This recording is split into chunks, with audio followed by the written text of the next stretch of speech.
ఎంతో జీవిస్తారు. పూజలు తమ మనస్సుని సంస్కరించుకోవడానికి, ఆచారములు తమంత తాము పాటించడానికి వచ్చాయి.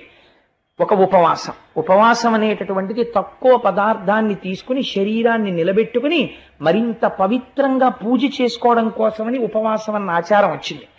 కట్టుకున్న బట్ట చెమట వాసన కొట్టి, కట్టుకున్న బట్ట అన్ని రకాలైనటువంటి సంపర్కముతో ఉన్నదైతే దాని యొక్క స్పర్శ చేత శరీరములోనున్న మనస్సు నిలకడ పొందవని ఆరేసిన బట్ట కట్టుకో, లేకపోతే పట్టుబట్ట కట్టుకోని శాస్త్రం నిర్దేశించింది. కానీ రాను రాను రాను రాను కలియుగంలో ఏమవుతుందంటే ఆచారాన్ని విడిచిపెట్టేయడానికి ప్రజలు ఇష్టపడతారు. ఆచారం పక్కన పెట్టేసి ఆచారము లేని పూజ చెయ్యడం ఇష్టపడతారు. ఆచారం అక్కర్లేదనేటటువంటి పూజలు ఏముంటాయో వాటి యందు మక్కువ చూపిస్తారు. వాటి వలన ప్రమాదము కొని తెచ్చుకుంటున్నామని తెలుసుకోరు. అంతఃశుద్ధి